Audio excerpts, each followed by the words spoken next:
You're watching PEGRI TV, Rhode Island's public access channel. The wheel is turning and you can't slow it down. You can't let go and you can't hold on. You can't go back. Hello and welcome back into my Wheelhouse. Today is August 19th. We are in the thick of summer. We got USA basketball, not much other hoops going on besides that. Football season is heating up. Fantasy draft season's really getting underway. It's hot out. Did our fantasy draft for his league yesterday. Went very well. I got several more drafts coming up in the next week or so. So many drafts. Oh, it's going to be overwhelming.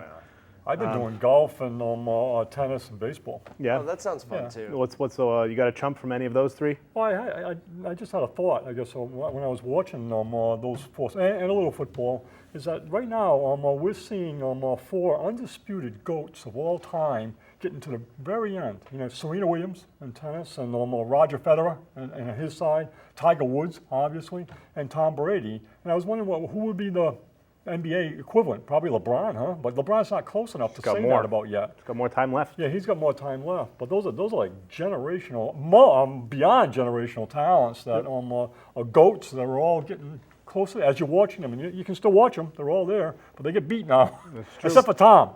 That's right. Except for See Tom. the NFL join forces with Jay-Z's.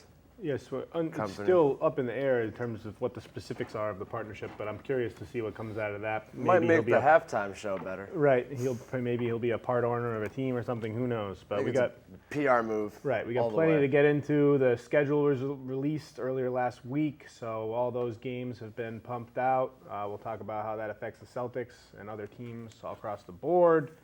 Let's spin the wheel. See where we start off.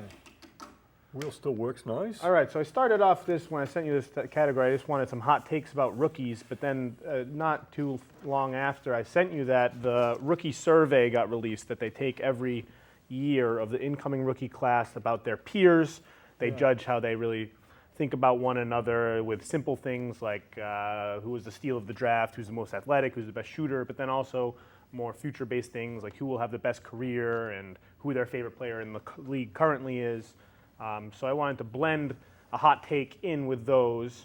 So to start off, maybe just give some of your hot takes, and then I can bounce around some of the rookie survey results afterwards. Well, as I was looking into it, trivia question: who are the only two players to ever be Rookie of the Year and MVP in the same season? Rookie of the Year and MVP in the same season. I would assume Kareem. No, it's Wilt. Yes. And Wes Unseld. Wes Unseld. Only two guys ever do that. What year was Wes Unseld? Oh God, he would have been after Wilt. But Washington Wizards, Washington Bullets. Would not have guessed Wes. And then you see that there's been 5 of the last 10 Rookie of the Years have been number ones. Right. Simmons and Towns, Wiggins, Kyrie, and Blake Griffin. So Zion's still the obvious pick for that. But if I was going to take a hot rookie, I'm sticking right with Huey Hachimura. I really think. You saw him score 35 for Japan versus New Zealand. He's got a pretty nice profile going with his team in terms of communication with his team. The spot there and there's minutes there. So there will be a spotlight on him with Japan. I'm going to stick with him until I'm proven wrong. I'm assuming that he will be playing in the group stage games where they are paired. Japan. Is there anybody else? Is there any other rookie playing? There's a couple other rookies around. I'm not First specific. round picks? I believe so. I think like Smailagic. Too bad RJ Barrett's not playing. That would have been nice. Yeah, I wish that he was. Yeah. But Japan's obviously in the same group as the United States when the actual group stage gets going in the beginning of September. So we'll get matched up against. I think that the third game we play is against Japan. So we'll get matched up against Rui there. You got a hot rookie take? I mean, I agree with Hachimura. I think he's going to have a great career. Nice. He might be one of the guys that has like a 15-year career. Because I think he's just a fundamental guy. Right. I don't think he's going to be an all-star at any point, but he's going to be a valuable asset. His name probably popped up the least among any potential question, whether it was career or who's that most athletic, who's the best shooter. Obviously. His name did not pop up at all. Obviously, guys like Zion and Barrett and John Morant were very, very consistent among the top vote getters among their peers, regardless of what the category was. The one that I came away from just looking at the survey to find most interesting is every year they ask the rookies who they think will have the best career in the NBA. And last year it's not necessarily who is the best player. It's like I don't know how they judge it, whether it's like longevity or earnings or who the heck knows. But last year it was Wendell Carter, so like you can kind of see that it doesn't always go to the top choice. This year, the rookies selected Cam Reddish to have the best career out of any of the Very players. interesting. He's on my list of sleepers. I think it could be just because in single-hand like matchups, especially in the AAU circuit, especially remember. yes, especially when you talk to these Good point. players or watch interviews Yep. with these players talking about their peers, they are just love galore That's over an excellent Reddish point, in Shay, his that game. These players, you're thinking, well, these guys, they really know each other's Right. games because they spend a lot of time on the court on the same team Right. with these guys, playing against them. They probably played 25, 30 games against all these guys. Yeah. No, there was a interview series that profiled a lot of the players coming up for the 2020 draft. Most namely Anthony Edwards, who's going to Georgia, and he was talking and just saying, "Oh, well, what NBA player have you played against that was like he played better than anyone else you've ever played?" And he said Reddish. He said Reddish is the best player I've ever played against. He destroyed me. It was ridiculous. And there's a lot of other players like that. So I thought that was very interesting. I mean, he's a very underrated defender. Yeah, He's Really? obviously got a good stroke. he had Quick first step. Yeah. I mean, he's fun to watch. he had one of the better steal rates out of any incoming rookie So what in you're the seeing draft. in the NCAA is you're seeing teams that are loading up so much that these great players, like Little will be another one, Little got are under the radar in terms of what they do on the college level because the teams are just so loaded. Right. No, Little got votes for like best steal of the draft, and, Yeah. and as well as Carson Edwards and Grant Williams, two Celtics that Yep, were they're drafted on my sleeper a list, little too. bit lower than How'd expected. Iggy do? Iggy got no No way! recognition. Guys like Bull God. Bull and KPJ, I believe, won that Iggy? poll. Brazdakis. Yeah, Big Oh, Snake he is a- did. No, he got credit for something. They said he was the best shooter of the class. How about that? I think that he maybe came in like 7th. You in just the didn't voting want to for say that, but no, he best came shooter in the class. He wasn't voted best shooter of the class. He was an Sloan honor. just said he was voted best shooter. Yeah, well, in the he's class. not following it correctly. He was Okay. voted honorable mentions for Oh, that. Best okay. shooters in the class, you will like one of the names. Number Tell- one guy how are was you? Hero, but the number 2 guy was okay. Kyle Guy. Okay, was it voted says, as it says he got some love. Yes, when he- they All were right, well, asked that's not too who bad. He the was best honorable shooter mention, is. but other guys, obviously Cam Johnson, number 11 reach for Phoenix Suns. Ty Jerome, again, another Virginia guy. Yeah, I think that's Jordan he's somebody Poole that all got votes for I'm shooting. thinking that he could be. I'm thinking of players that are best positioned, Mm-hmm. and so where they are. And I think Walker is obviously. I still think Cobbin Jolly is in a good spot I like where he Cobbin is, and I think Ty Jerome in Phoenix. We haven't seen him yet, and did they get a point guard? I forget. mean, they have Ricky Rubio. They Yeah, just they brought got Rubio, in. so I Rubio's think- the guy. But that might just allow Jerome to prosper. I think Garland is one, and I've been very negative on Garland, but I'm thinking now that he may be able to beat out Sexton. Well, I don't necessarily know if that's what their goal is. Well, somebody's got to take the moving in. ball. I think I that don't think they're going to share the ball. I think that the vision of the team coming into the year, at least to start, is to play the two of them together, and hopefully they work off one Well, who another. gets the ball? Even whoever has it gets the I'm ball. saying I think whoever has less I think defensive Garland attention might has be the able ball. to beat out Sexton in terms of who has the ball. We'll you know? see. Most athletic went to guys like Zion, of course. Brandon Clark also got votes there.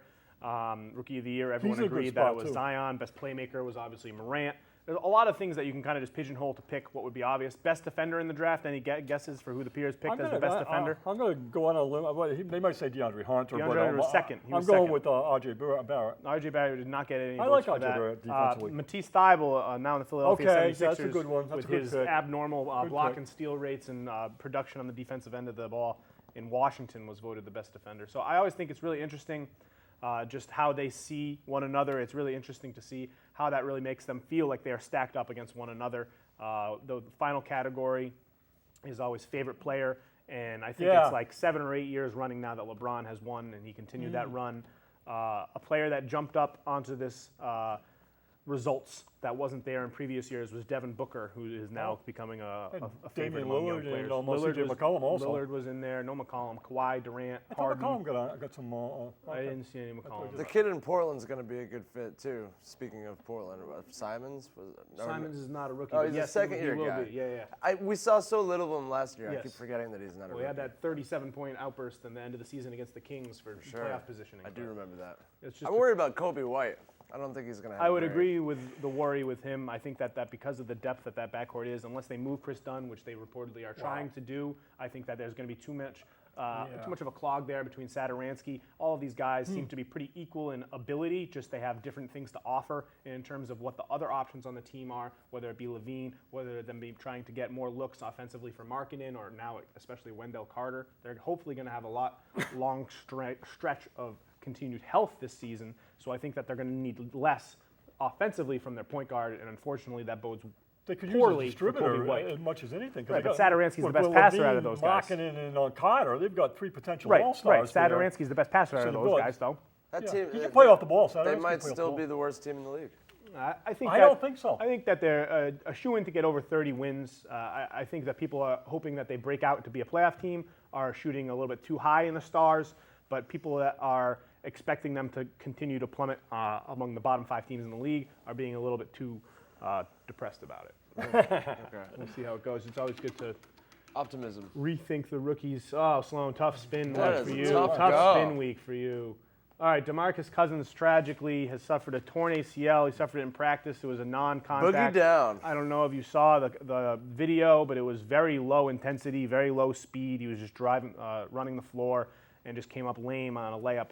So that gives 3 injuries since February of 2018, where he ruptured his Achilles in that game against Houston, where New Orleans was turning the corner as a potential playoff threat, and then obviously best basketball once he was out. Debatable, but yes. And then in April 19th, as soon as he returned from that Achilles, he tore his quad. Not that long into it, obviously he came back and was a monochrome of himself, but had some play of almost 100% health in the playoffs, where depending on the finals game, he either helped them win a game or was a big contributor to the loss.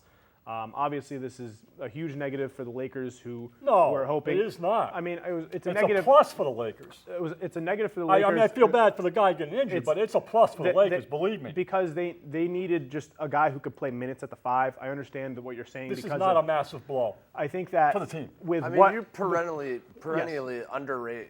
with Cousins. what they I'm needed from the looking at players what he that are on brings the to table roster. for the Lakers, and I don't think he'd bring. I don't like what He brings a roster spot that would have been a good rebounder and would have been a player that they could depend on the low post when they wanted to lay off some minutes for Anthony Slows Davis. everything down. Anthony Davis has already Clogs spoken the about middle how of the much court. he doesn't want to play the 5. Now he's going to be forced to play minutes at the 5, which Big is deal. great. He is a 5. I He should be agree. playing He should a be 5. playing 5. I agree with you, but he doesn't want to. So? And the only other option this team has at the 5 is JaVale McGee. You played So Davis they- at the 5, and I you bring agree. McGee in off the bench, and I that's agree. your 5 That's spot. what they need to do, but they still lack a lot of depth at the 5 in the front court overall. They're going to be depending on guys Right. like Boogie's LeBron not the guy. and Kuzma to be playing a lot of minutes at the 4 now, and both of those guys, similar to Anthony Davis moving up to the 5, don't want to be moving up too frequently to the 4. We can touch on Kuzma in a little bit when we talk about USA basketball, but I'm concerned about his ability I to know play you don't bigger forget about him, basketball. but I'm feeling this. I'm saying, watch out for LeBron. Watch out for LeBron this year. I think LeBron is going to. He's got a chip on his shoulder. Has he ever played with this kind of a chip on his shoulder? No, he's so being he's drastically plenty underrated. big enough, Shay. No, he is. That's not the So- point. Isn't whether he can do it; it's what they want to do. Yeah, I guess. But I guess what they want to do and what I would like to see him do are 2 different things. Yes. Hey, I think one thing Boogie does is he joins what seems to be a very exclusive club, but now there's at least 2 of them. The $1 Million Losers, him and Isaiah Thomas, both Yeah. blew $1 million. Yeah, unfortunately. With unfortunately, unbelievable, right on the verge of the big $100 million contracts, and it all goes down the tubes. Big injuries. Everybody's one injury away from sort of. I just hope the Lakers don't. I don't think think of Perilous turning to career. Howard. Well, I don't think that it hurts them that much in terms of on-court play. Where it does hurt them is, I think, in their depth, and that's obviously very important in the Western Conference, because we've seen teams like Denver and teams like Utah really bolster their strength from the top of their lineup all the way down to their ninth man. Lakers have bolstered their team And significantly. their team is better, but I think that Much better. because of how they likely will be handling the top 2 guys in terms of the minutes that they'll be playing throughout the entirety of the season to preserve them for the playoffs, they're going to need more options at the 5, more options at the 4. So now seeing that Boogie's out, I mean, we all wish him the best.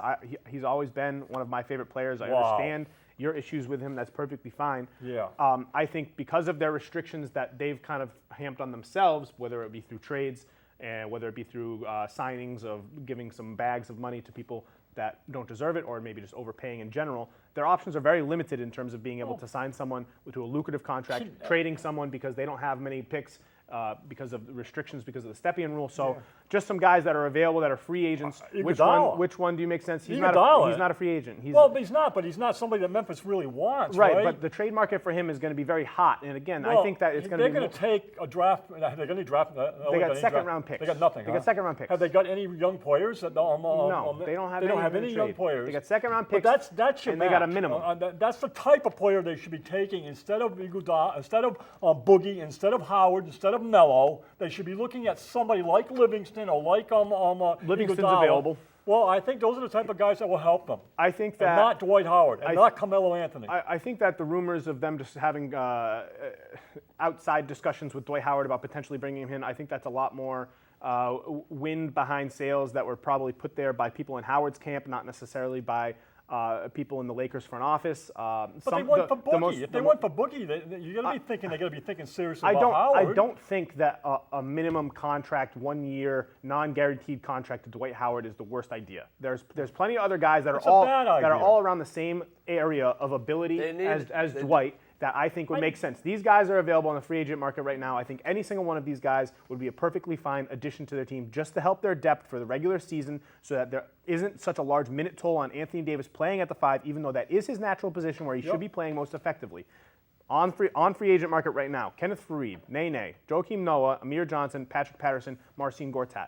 I understand that we're scratching the bottom of the barrel in terms of backup centers, but these guys have reputable experience in terms of veterans in a playoff locker room. They have varying degrees of expertise offensively and defensively. I think that some of them work more well with LeBron. Some of them work more well with Anthony Davis. Some work well with a distributing point guard like a Rondo. I think that any single one of those guys, I would not be surprised if the Lakers landed them on a minimum deal just to bolster their depth to hopefully recover some of the lost minutes in production from DeMarcus Cousins by the start of the season. In my opinion, what seems to be being missed out there consistently is that why do they take a look at these guys that are going to be potentially disruptive? I mean, the Lakers, they had Stevenson last year. They bring, and everybody looks at it, and they're still looking at Howard. People are still looking at Carmelo Anthony. People look at Boogie Cousins. You see a guy like Nene or Faried. Those guys are the kind of guys you want to bring in, or Iguodala or Livingston. You don't want to bring in guys. You don't want to bring Howard in because you don't want to pollute your atmosphere or your environment. You don't want to take that chance.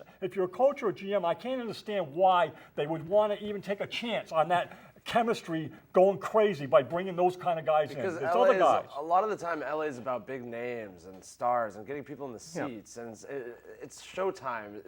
It's new age. They don't care about like Nene. Nobody knows who Nene is. The GM and the coaches? The GM probably I frames don't it that think way. so. I can see the fans feeling that way, but I can't see the GMs and the coaches. They've got to see that. But Somebody I like feel like Iguodala the works. GMs Somebody a lot like of the time Nene care works. about what the fans think, though. You know. I think that at the bottom of the roster, I think it's negligible in the difference in ability that these guys have with what could be a potential distraction in the locker room. You kidding being me? the 12th guy. Yes, I don't think Howard's been a distraction consistently wherever There he's won't be a going. distraction with LeBron James. Carmelo Anthony? I don't see Dwight Howard coming into a locker room and ruining a Los Angeles Lakers locker room. If it's going to get ruined, it would get ruined already, whether Dwight was there or not. I don't think that he is the drink that's going to Just tip his it attitude, over. what he brings to the court, the way he feels every day about what he's. You don't want to mess with that. I haven't seen recent workout footage of any of these guys. Who knows? Maybe Dwight is in fantastic shape and is head and shoulders above he is. I do. I want the best player. If I'm the Los Angeles Lakers, I don't want him as a teammate. If I'm the Los Angeles Lakers, I want the best player. I don't want Boogie as a teammate either, and I don't want Carmelo Anthony as a teammate. Yes, we know that your issues with those set of players. For the same reason. Yes, I'm aware. All right, some Celtics predictions coming into the season. It could be schedule-based, it could be player-based, it could be whatever you want. Give me some Celtics predictions. I think we're going to see Jaylen Brown spend some time at the point this year. Wow. Could be what's spurring interesting. this? His handle's so bad for the points, Sloan. I think his handle's all right. I think he's a good playmaker, and he's got good vision. I think they're going to try to get him to pass the ball more, and that's going to spur some wins. I agree that his vision for me in terms of the reads that I've been able to see him making has been there for a while. We talk about this a lot in terms of having vision and having passing ability being two completely different things. It's just that in recent years, we've seen his passing ability go from the absolute basement 0, 0, zilch to having some signs of life. And obviously, he's still not a positive playmaker yet.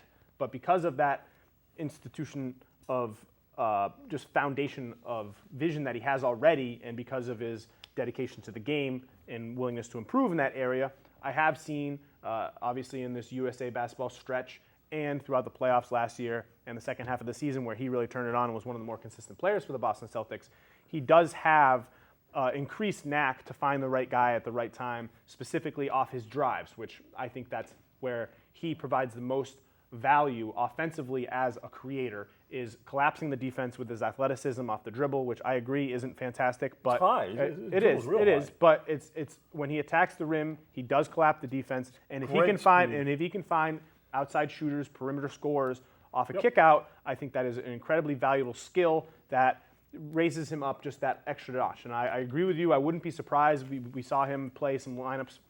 He'll probably be in there, mixed in there with a Gordon Hayward or a Jason Tatum, and there's just no point guard. So like, maybe he'll be de facto bringing up the ball every once in a while. But yeah, we had Horford bringing the ball up the court a lot. Exactly. Right? It could be a very similar situation to that.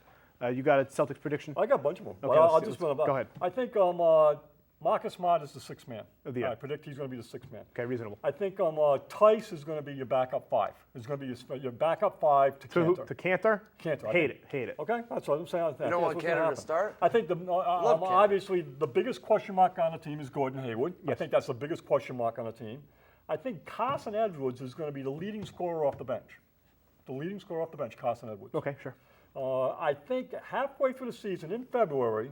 How many points per game, Carson Edwards? I think he's going to average 13 points a game. Okay. I think he's coming off the bench and he's going to get playing time. He's going to score. Sure, why not? In February, I think you're going to see them look to bring a point guard in the way of Donovan Mitchell or Beal. You see that happen on the USA team, how important it is to be matching up. And I think the Celtics are going to see that. I think it's going to be Jaylen Brown that goes. I think it could be Hayward if Hayward's question marks are bad. You think they make a move? I think they do, because I think they're going to want. I think that's the balance that Kemba Walker needs. I think just like he needs Donovan Mitchell, or Donovan Mitchell blends with him. I've been doing a lot of looking into over unders and just looking at teams and looking how they stand in terms of their roster, looking at to see what is baked into each over-under total, whether Vegas is predicting that this team is going to make a move, whether they're going to dump away, like OKC's, how likely them being favored to only win 28 games. That's probably because they think Chris Paul is going to end up on a different team. And one of the teams where it's most glaring is the Washington Wizards are only predicted to get like 27 wins. Wow. Yes, and I think that is a clear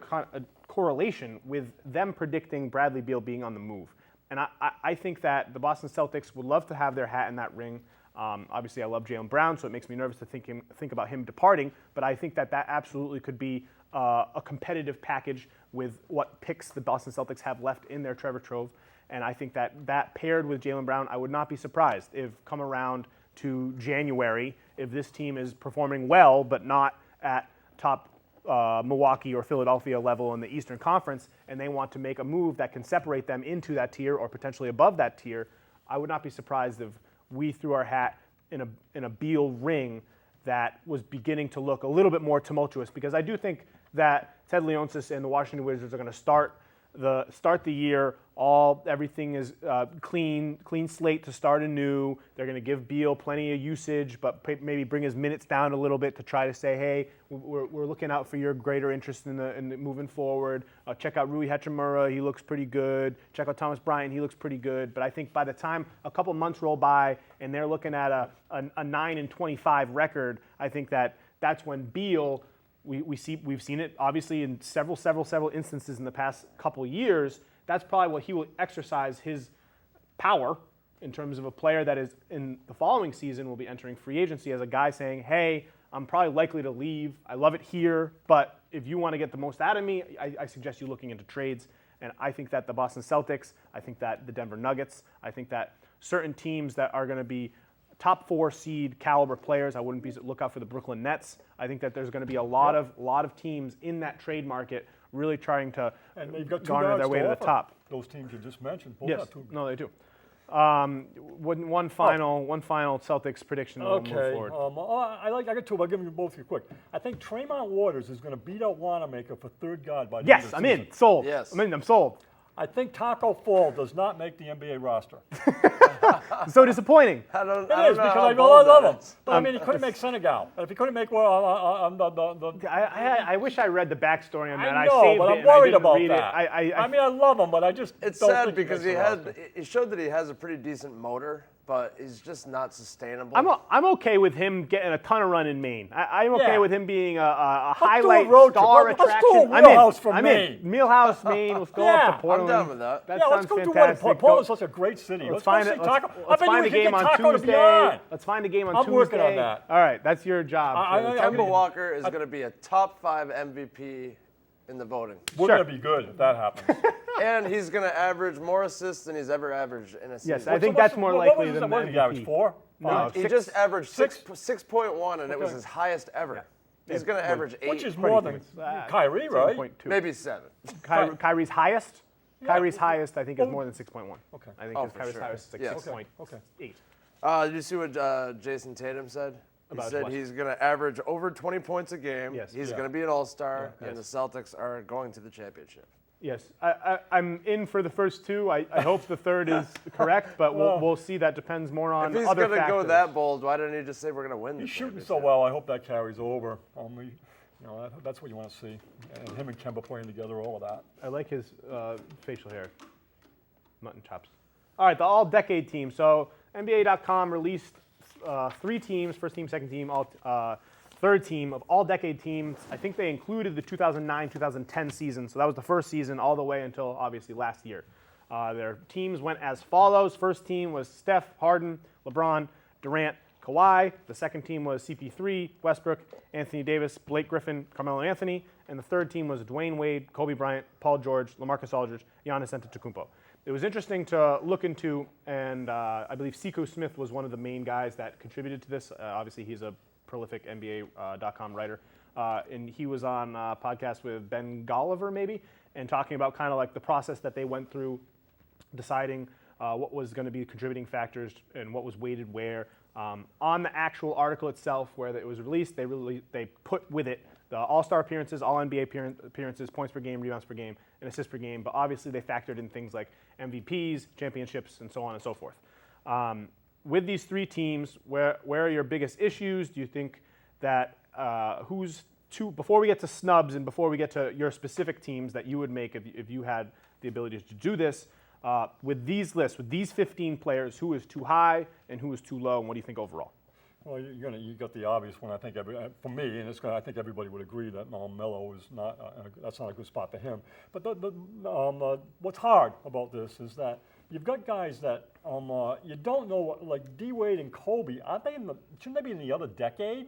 And if they are in that decade, what's the matter with KG and Nash and Pierce? And Right.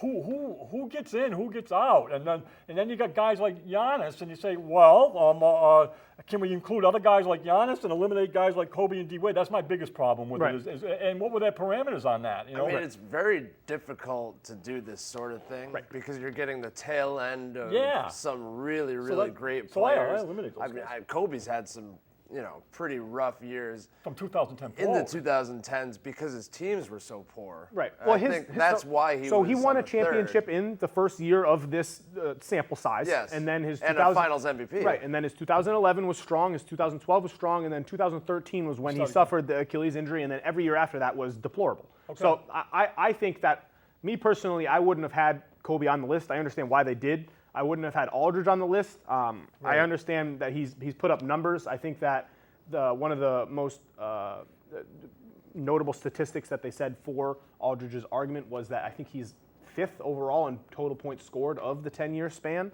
which is obviously an interesting statistic, but I think that's more situational based. That doesn't necessarily reflect how successful himself or his teams have been. I think that if there's going to be a player that gets in there for numbers alone and didn't necessarily get past the second round in the playoffs, I think that they could have looked elsewhere.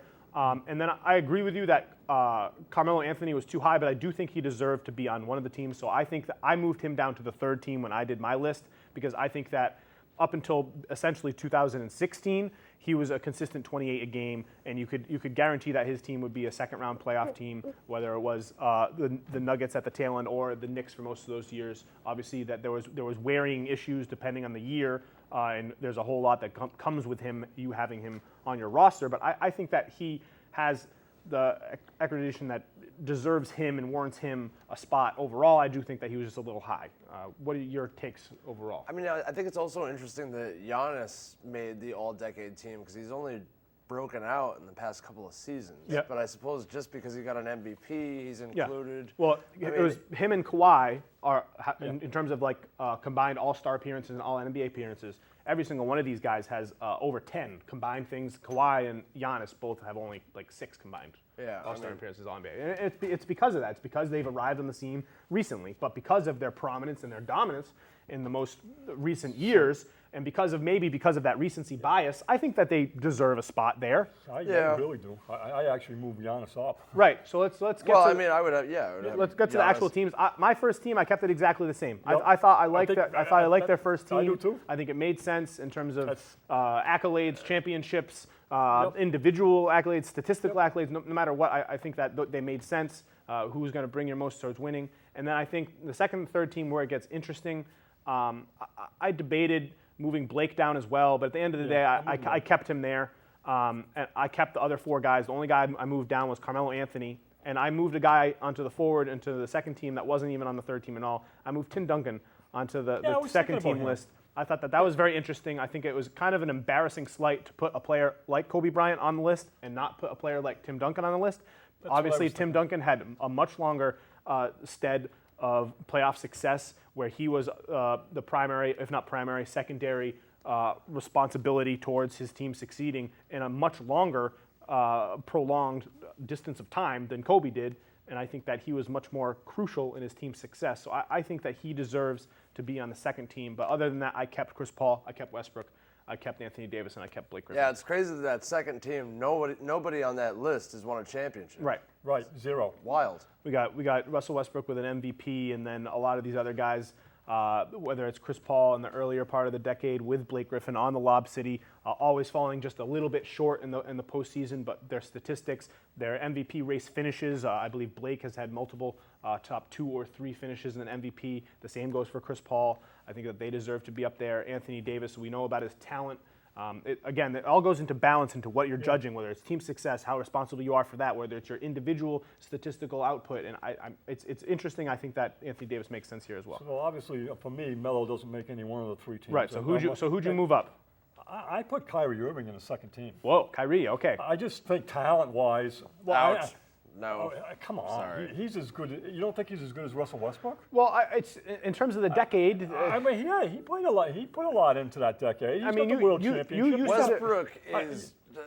I mean, I don't like him, but to average a triple-double 2 seasons, 3 seasons. But Kyrie, I mean, he was great last year. He was. I mean, in terms of. I'm just saying in terms of if you look at him like Westbrook. Anyways, I think that Kyrie does have a claim, but I think there's a name that you stated earlier, and there's another player that we haven't said that I put on my third team. I moved Giannis up, and I moved Blake down to third. Okay.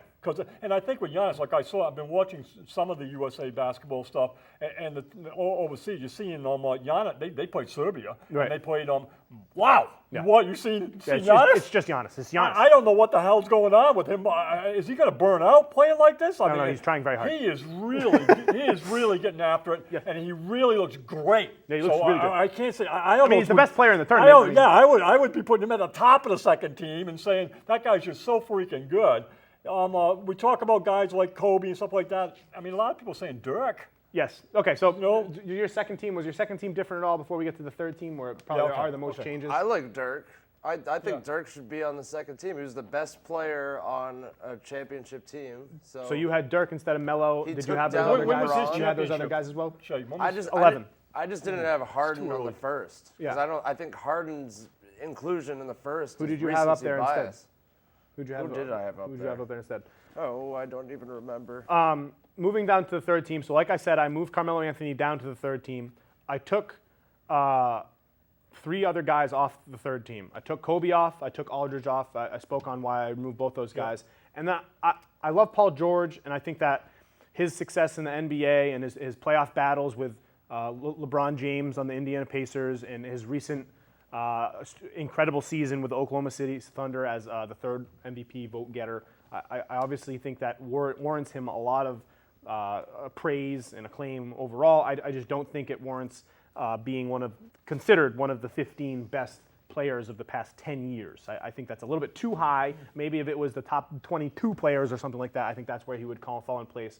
So in place of Kobe, Paul George, and Aldridge, I slotted in Tim Duncan, who I moved up to the second team. And then I think that Damian Lillard and Dirk Nowitzki, who we spoke on, deserve a spot on this team with Dwayne Wade and Giannis Antetokounmpo. I think both Dwayne Wade, because of his success before LeBron and his success with LeBron, I think that makes perfect amount of sense. He's a championship player, so the statistics are there. They're one of the best guard defenders the league has ever seen.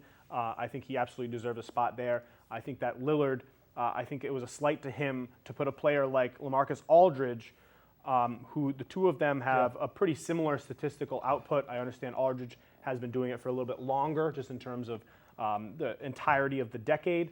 But Lillard's successes in the playoffs and big moments and just being that highlight and just star caliber player, I think that really parallels a player that would deserve a third team award rather than a LaMarcus Aldridge. I put D. Wade in the same situation as Kobe, and then I had to put Duncan in that situation.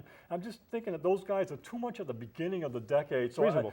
I kept Paul George on. I put Klay Thompson on the third team. Yeah, it's nothing to sniff at. And Damian Lillard.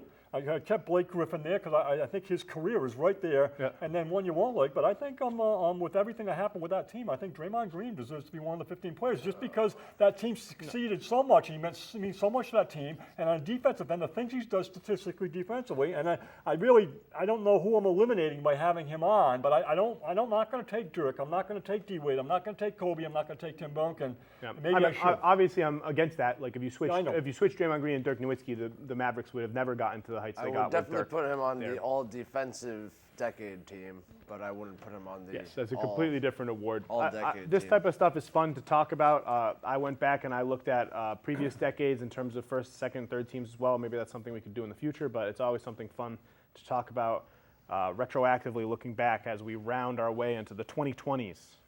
Didn't NBA 2K turned put the together corner. the top 5 of every single decade? Yeah, too? well, they have decade teams. They're bringing it back. So NBA 2K used to have decade teams. I think they stopped making them in like 2K12 or so, but they're bringing them back. I think that Jordan and LeBron are the only two players that are on multiple decade teams. Nice. We'll have to talk about that again. Deservingly so. Hey, All right. somehow you got a new one. United Nice job. States of Like- America basketball. So this is the biggest basketball topic that's going on in the universe currently. The Team USA roster has been cinched down to 13 players since the dropping out of Does that De'Aaron include Fox. Marcus Smart? That includes Marcus Smart. I rattle off the roster. Guards, we got Kemba Walker, Donovan Mitchell, Marcus Smart, and now Derek White because of De'Aaron Fox dropping out. Forwards, we got Tatum, Middleton, Kuzma, Harris, Jalen, Harrison Barnes. And at big, we got Miles Turner, Mason Plumlee, and Brooke Lopez. The tournament starts officially with the group round where the United States is paired with the Czech Republic, Turkey, and Japan with Rui Hachimura. That begins on the 1st of September, and I think we play every other day for that first week, and then depending on what our record is, then we reassess after that. We do have 3 more games before we get to that stage. We just played Spain and California on a USA-themed court. I think it was in Anaheim. And now we're going, I think they're already there in Australia practicing. They'll be playing Australia on Thursday, playing Australia again on Sunday, and then they play Canada on Tuesday, maybe. So we have 3 more games against some higher caliber teams. This first stretch of just kind of warm-up games is a much higher caliber than what we'll be facing in the group stage, but it's going to be entertaining to watch. So we've had 1 game. USA took Spain down. They were up by double digits for most of the game. Was that game televised? It was on NBA TV. You can go It back. was. And, you can go back It and was find on a live rerun. on NBA yes, TV? it was. It was a I later missed it. game. It was a later game. I think it Okay. was on at like 10:30. Spain, 81-90. They fell. They came back a little bit, depending on where you were. They were always somewhere between 8 points and 17 points. So USA always had a commanding lead, depending on the time.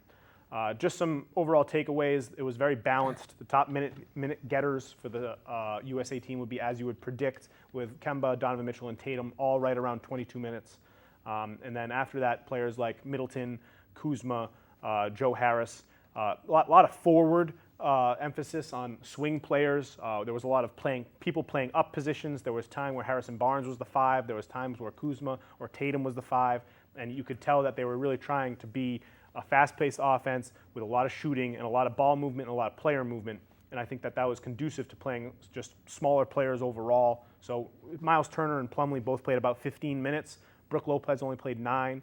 I liked what some of those guys showed in splits, but I think it's clear that unless we're going up against a team like Serbia, that this team is going to be going small, because other than Serbia, who has Jokic, this team has Gasol and other Billy Hernan Gomez, players that you would think that would be an issue for players like Jaylen Brown to guard, or Kyle Kuzma to guard, or Harrison Barnes to guard. But surprisingly, these guys did okay, above average, guarding Marc Gasol. It's a good spot to mention that they had a 42-20 rebounding advantage over this team. Yes. The USA team. Yes, no, they rebounded great. And that's been one of Pop's real focuses, is that this is going to be done, that we don't have LeBron, we don't have it, that this is going to be done on the defensive side of the court, and it's going to be done without rebounding, and we need to gang rebound. It is. 42-20. No, it is. That's significant, I think. I found it interesting. So we started an interesting lineup with Kemba and Donovan Mitchell, the two headliners, but then at the front court we had Middleton, Harrison Barnes, and Mason Plumlee as our other starters.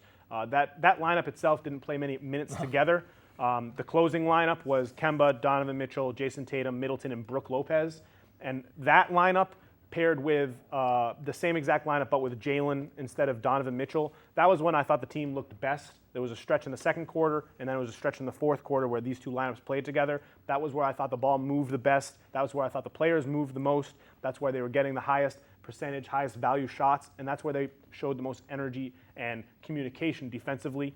I think that you can tell that these players are doing a lot just off of having a week and a half, 2 weeks of practice with this USA team, with Greg Popovich, with Steve Kerr, with Lloyd Pierce from Atlanta, that they weren't doing it previously. I see a lot more movement from players like Jaylen, Tatum, and even Kyle Kuzma than I ever saw them in their career. The first time I watched the game, I was watching Kuzma, and I was like, oh my God, he looks so lost. He looks really out of it. Offensively, he was looking terrible, losing the ball, was bobbling it all over the place. I watched the game a second time, and I noticed so many different areas where he was impacting the game where Kyle Kuzma formerly wouldn't be impacting the game. He was high energy. He was crashing on the boards. He was switching onto guards and onto bigs, and he was doing well. So I think it's going to be interesting what you can garner from a player's growth that we're seeing in this USA kind of circuit moving into the season coming up, and what they bring and what they keep and what they just kind of maybe dispatch. Because I think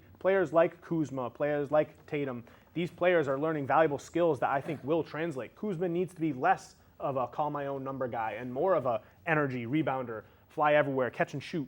And I think that this is a perfect scenario for guys like him to really, really take his game to the next level. I bet he wishes he could play for Popovich all the time. Yes, all of these guys. You know, when Luke Walton was setting up offense and running plays for him, they were throwing the ball into the corner, and Kuzma's stuck in the corner shooting a fall-away three-pointer. Right. I mean, Popovich just has this ability, this innate ability to tap into the potential of very good players and turn them into great players. So even in a small sample size, I think these players are going to get a lot out of this experience. It's a testament to Popovich, it really is. Absolutely. His ability to motivate. What he's doing is significant, is that he's being patient enough to instill a system with these guys. Yeah, they have and the players, and then he's so damn good at what he does that the players all buy into him. Oh yeah, he's much. Universally respected at this point. I think even his demeanor with the press is very impressive in terms of he kind of reads that this situation is different than the press is going to be, and that he has to play the role as representing the United States. He's very cordial with them. He answers all their questions. The one move I question is that, and I'm not going to question him obviously, but in my own mind is that I wish he would have played Fox instead of White in that game against Spain, and that he would have given him some minutes. I do because what you were hearing with Pop is that he was all in on Fox. Yeah. You were hearing, he's the quickest thing I've ever seen, and we want the speed out there, and we generated it.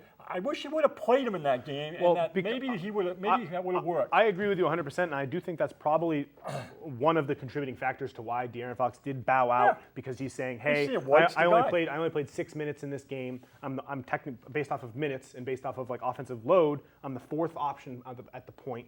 And I think that even without Derek White there is kind of a mass of guys that De'Aaron Fox, even though his ability may warrant it, he's behind, and in terms of options and in terms of who's going to get heavy minutes and who's going to get shots, he's behind guys that are the meat and bones of the USA team. So I understand his inspiration, but I agree completely. I thought 6 minutes was far too low for him.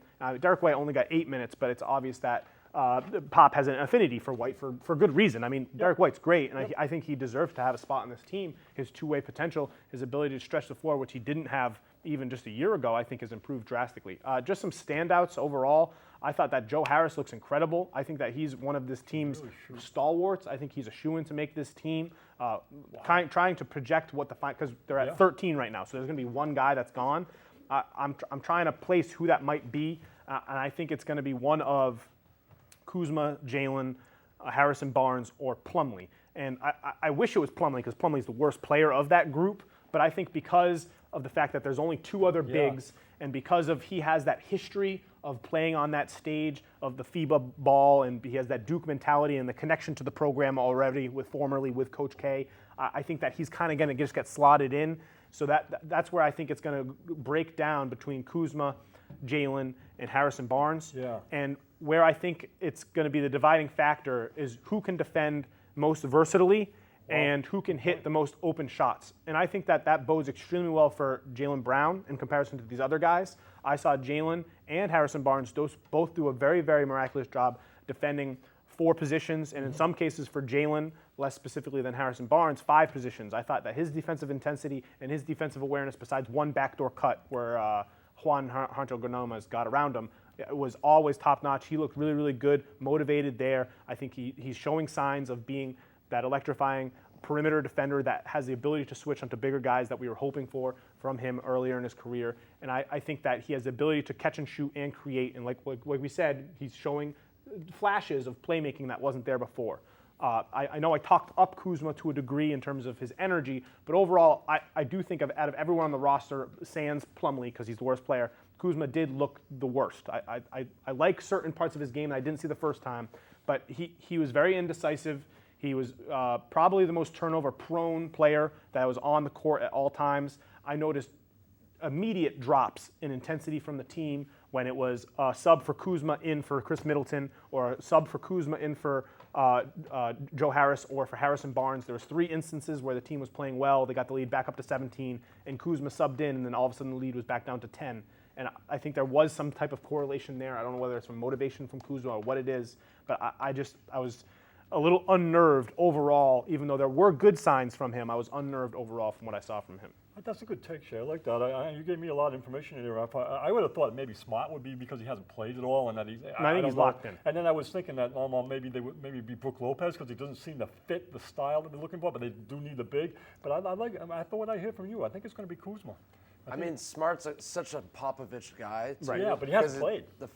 He hasn't played much, but. Well, he hasn't played practice. Oh, right. He hasn't practiced. He got cleared to practice, I think, yesterday or so, and I wouldn't be surprised if he was practicing today. I'm sure Pop really wants that to work out. Right.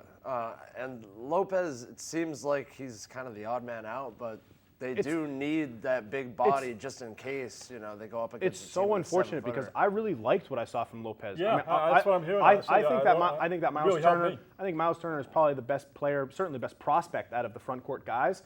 But Lopez only played 9 minutes compared to the 15 or so for the other 2 guys. But I think he looked clearly the best out of the 3 centers. I think he was playing minutes, like I said, in those 2 lineups that were clicking on all cylinders at most parts. His ability to protect the rim and stretch the floor off a pick and pop on the offensive end, I think that offers really, really good value, especially in this setting where there's a shorter 3-point line and there's less defensive attention and size to be able to handle someone that's that versatile in terms of what a big talent set is. I loved what I saw from Lopez, and I wanted him to play more than 9 minutes. And he can pull those opposing big men away from the hoop, of course, too. And he's a good team guy, too. I do think he is. He's always been a good teammate. You know, I don't really like him as a person because we've always gone against him. The Celtics, you know, have had some issues with him in the past. But I think he's universally respected as a good teammate, just like Harrison Barnes. Harrison Barnes has got a lot of friends. Yes, Harrison Barnes is clearly a popular guy. You He's can a tell, morale You booster. can tell that that's why I do think at the end of the day, Kyle Kuzma will be the one getting the axe. I don't know. Again, I think that he's better than other players on this team, but I just think based off the situation, based off the roster makeup, He's based off young. He'll have his yeah, time. I think that he'll have his opportunity in the future. But I think it's going to come down to probably, like I said, him, Jalen, or Harrison Barnes, and I think Jalen's talent set, and then with Harrison Barnes just kind of foundation built similar to Plumlee. He's been there for a while, North Carolina guy. He was there. I think he was part of the FIBA team as a rookie several years back. And I think that he's already just ingrained so much into this community that I think that he's going to move forward. Just to touch base on the top guys, I think that, as I said, it is reflected in the minute totals that these guys got. But it's very, very clear that the three best players on the team, the guys that'll carry this team to gold if they get there, and I do think that they're favored. The people saying that we should be nervous about this team because we don't have the top-level talent are being a little silly because there's still 13 NBA players on this team and other teams have at max 4. Are clearly Jason Tatum, got more than 4. Kemba Walker, and Donovan Mitchell. Who would you say, Kemba? Kemba, Mitchell, and Tatum. Those are clearly the three best players on the team. You can tell immediately when they have the ball, the defensive attention, they straighten up, and you can tell that they're aware of what's going on. There are times where Tatum and Kemba, and less or so Mitchell, they do call their own number, but the looks are more efficient than you would expect. Tatum is nixing long-range, mid-range shots. I didn't see him take a single fadeaway except for one that was later in the shot clock. He's doing no hesitation catch and shoot three-pointers, and they're so smooth.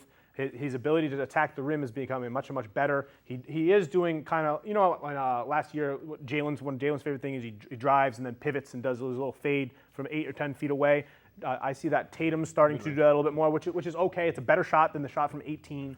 But all of these guys, I think, have the capability to handle an offensive load and handle an efficient offense unto themselves. And I think that we are going to see Pop stagger Kemba and Mitchell. Tatum is going to be sprinkled in. I think Middleton is an important fourth banana, clearly offensively. I think that he offers the range. You watch from these guys, the line is closer. Middleton is consistently standing 7 feet back from the line, and he's stretching the floor like crazy. And Kemba or Donovan Mitchell is always going to Middleton's sides of the floor because there's more space on that side. I think that those three guys are going to carry this team to gold.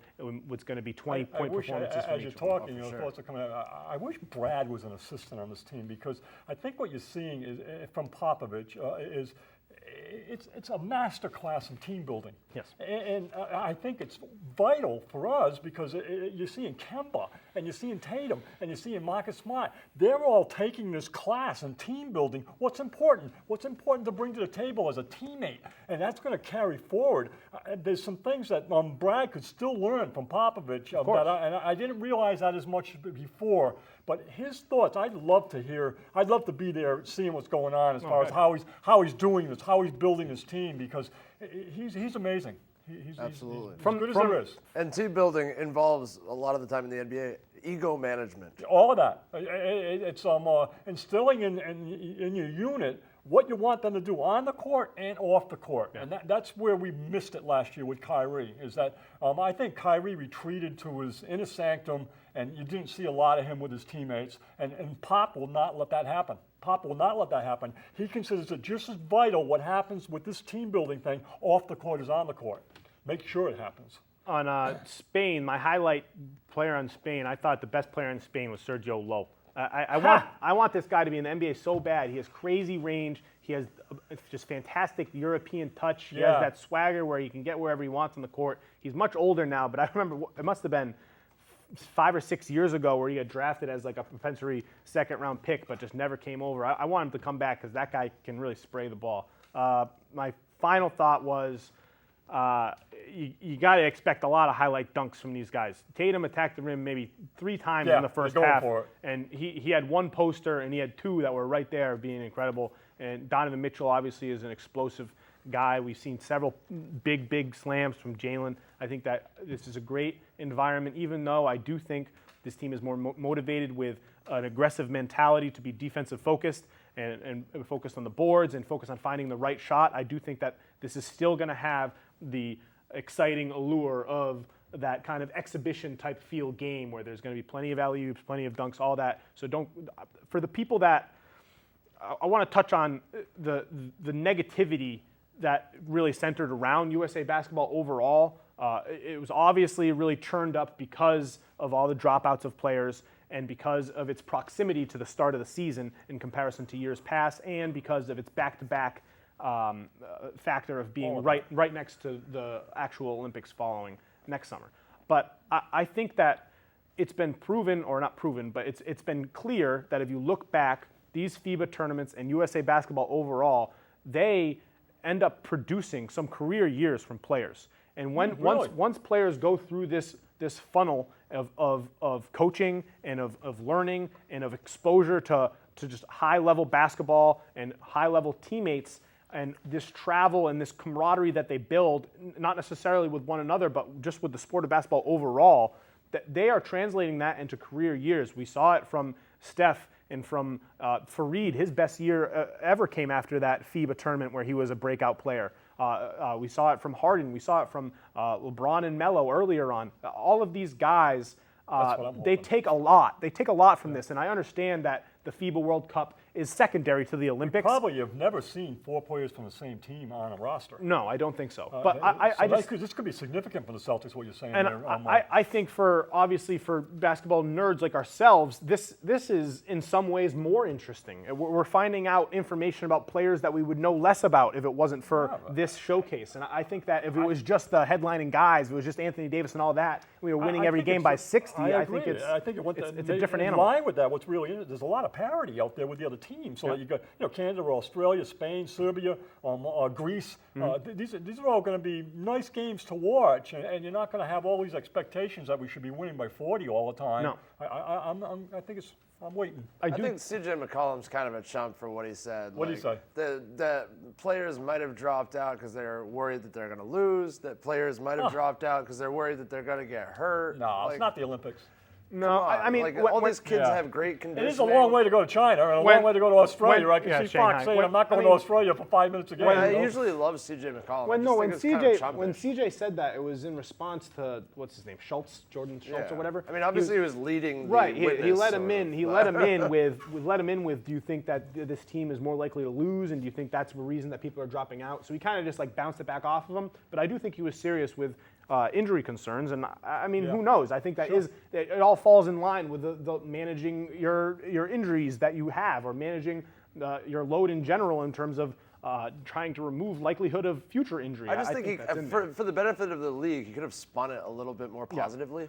Well, I just think that there's a lot of people that are looking at specifically the Boston Celtics, obviously, because there's 4 players on this roster for the USA that are on the Celtics, saying that this is going to hurt them and it's going to impact them negatively when it comes to March and April, because they are going to be putting in work that other players haven't since August. How is that true? Yeah, Marcus Smart. Aren't you worried about Giannis?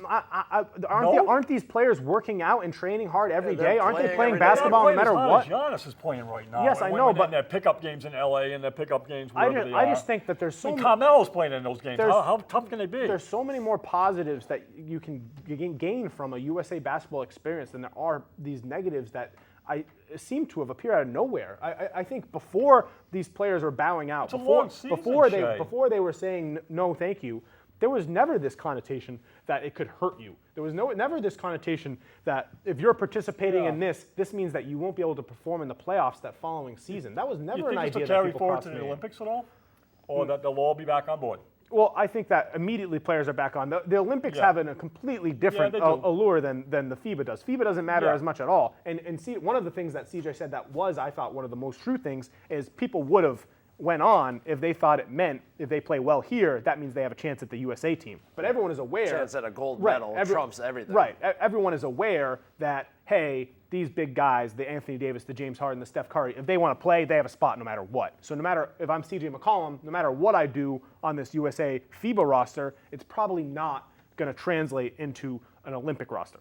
Joe Harris is not going to be in the Olympics. Joe Harris will not be in the Olympics. Although I love him. I think he could be great on this roster. I think he's looked great. We'll have plenty of time to break down the schedule. We got our 100th episode coming up, so we'll factor in some games into that. Next episode. Wow. It should be very exciting. Enjoy your Thursday game versus Australia. Delhi, you think he's going to have a big game? He had a stretch. I think he had 4 straight threes. It's the only place you can have a big game now. I think his big games are done in the NBA. You don't think he's going to steal minutes from Garland and Free Cleveland? Delhi. All right, thanks for joining us on I'm moving on Until to next guys. time. See Adios. ya.